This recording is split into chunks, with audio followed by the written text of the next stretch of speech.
Nabi Musa alaihissalam, beliau berangkat menuju Madian ketika dikejar oleh Fir'aun. Allah sebutkan dalam Al-Quran, falamma tawajjaha tilqa'a Madyana, ketika beliau mengarah menuju Madian. Lalu di perjalanan ketika menuju Madian, beliau menjumpai ada sekelompok orang yang sedang memberikan minum ternaknya, kumpul di sebuah sumur.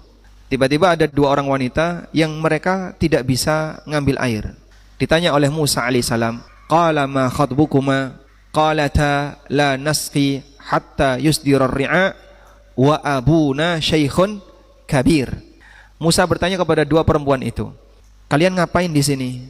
Qalata, lalu dua wanita itu mengatakan, la nasqi hatta yusdirar ri'a, kami tidak bisa memberikan minum untuk gembala-gembala kami sampai para pengembala tadi pergi. Wa abuna syaikhun kabir, nah di lafaz itu, dan bapak kami adalah orang yang sudah tua. Akhirnya Nabi Musa alaihissalam membantu mereka. Setelah itu Nabi Musa alaihissalam berangkat menuju Madian bersama dengan dua wanita ini. Dua wanita ini mengundang Nabi Musa setelah membantu dengan mengatakan bahwasanya inna abi yad'uka liyajziyaka ajra ma saqaita lana. Bapakku mengundang Anda untuk datang ke rumah, beliau mau ngasih balasan untuk Anda. Ya, coba, padahal wanita ini berada di tempat itu, ya, setelah dibantu oleh Nabi Musa, langsung bilang ke Musa, bapakku mengundang Anda untuk ke rumah karena beliau mau ngasih upah. Apakah wanita ini sudah kirim WA ke bapaknya? Terus, oh itu pakai telepati Pak. Telepati dari mana? Lah kenapa dia bisa bilang bapakku mengundang Anda? Itulah adab. Sehingga seorang wanita ketika berkata kepada laki, dia tidak menyatakan atas nama pribadi, tapi atas nama orang tuanya, lelaki yang ada di sekitarnya. Misalnya bapaknya, kakaknya, atau yang lainnya. Dan ini salah satu di antara adab ketika seorang wanita punya rasa malu, dia akan menyampaikan seperti itu. Makanya teman-teman yang masih bujang, ya, kalau ada akhwat bilang, bapak manggil antum diminta ke rumah, itu sebenarnya yang manggil siapa? Dia, bukan bapaknya. Anda perlu paham yang kayak gitu, ya. Selanjutnya, ketika Nabi Musa alaihissalam datang ke Madian bersama wanita ini, lalu salah satu putrinya mengusulkan, ya abatista jirhu inna khaira man istajartal qawiyul amin. Wahai ayahku, jadikan dia sebagai karyawan Anda.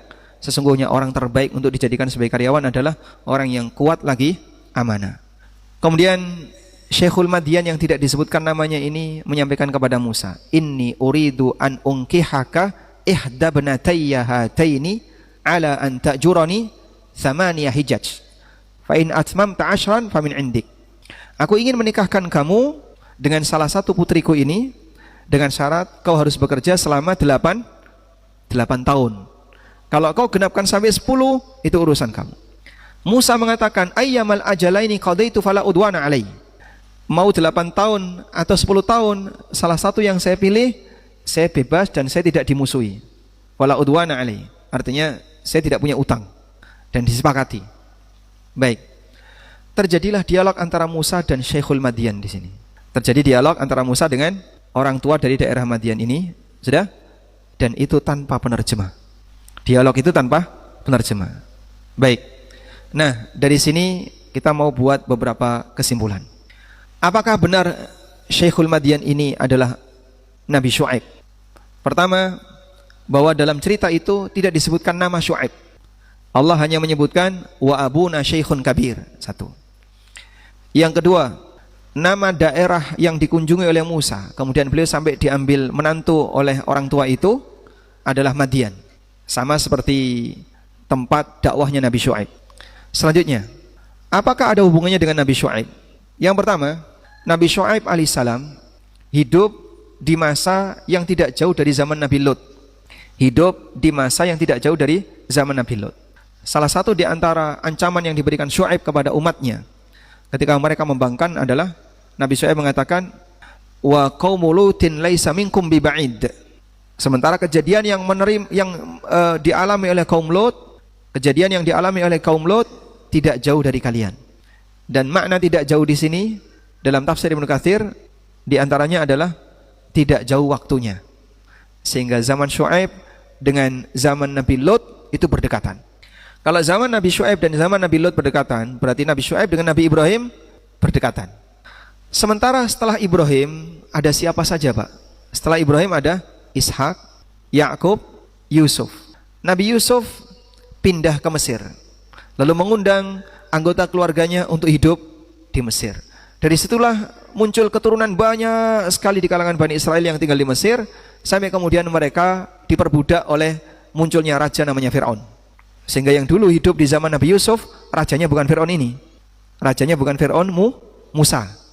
Ada Fir'aun sebelumnya, raja Mesir sebelumnya. Turun-temurun berganti raja-raja Mesir. Kemudian di zaman Musa ada Fir'aun yang memusuhi Bani Israel dan dia menjajah Bani Israel. Berapa tahun itu, Pak? Wallahu a'lam. Al-Hafidz Ibnu Katsir menyebutkan lebih dari 400 tahun. Sementara posisi Nabi Musa alaihissalatu wassalam ketika itu jauh dari masa Ibrahim. Maka kira-kira ketemu enggak dua orang ini? Kemungkinan ketemunya kecil sekali. Kemungkinan ketemunya kecil sekali. Kecuali kalau Syekhul Madian itu diyakini usianya lebih dari 400 tahun. Karena mereka selisihnya kurang lebih 400 tahun. Ini berkaitan dengan Syuaib. Yang kedua, Abu Dzar itu pernah bertanya kepada Nabi SAW tentang jumlah para nabi. Lalu Rasulullah SAW mengatakan, wa arba'atun minhum minal Arab. Dan dari para nabi itu 4 mereka berasal dari Arab. Nabi dari Arab cuma 4. Hudun wa Saleh wa Syuaib wa nabiyuka ya Abu Dzar. Hud, Saleh, Syuaib dan nabimu wahai Abu Dzar. Berarti Nabi Syuaib berbahasa apa? Arab. Dan Musa bukan orang Arab dan beliau tidak berbahasa Arab. Sehingga kitab yang dibawa Musa bukan kitab yang berbahasa Arab. Kitab yang berbahasa Arab hanya Al-Quran. Sementara dalam dialog itu antara Syekhul Madian dengan Musa tanpa penerjemah. Jika ini adalah Syuaib, berarti Musa dan Syuaib bahasanya sama. Maka ini indikasi bahwasanya mertuanya Musa alaihissalam bukan Nabi Syuaib. Quran tidak menyebutkan itu Nabi Syuaib, hanya menyebutkan Syekhul Madian. Memang nama daerahnya Madian, tapi kita nggak tahu apakah Madian yang ditempati Syuaib ataukah Madian yang lain. Karena bisa jadi nama sama, namun hakikat kotanya beda. Ada banyak nama Jetis. Di Jogja ada Jetis, di kota yang lain ada Jetis. Ada banyak nama Blimbing Sari. Nah, di sini ada Blimbing Sari, di sana ada Blimbing Sari. Kerajaan juga banyak. Ya. Di daerah sana ada kerajaan, di sini ada kerajaan.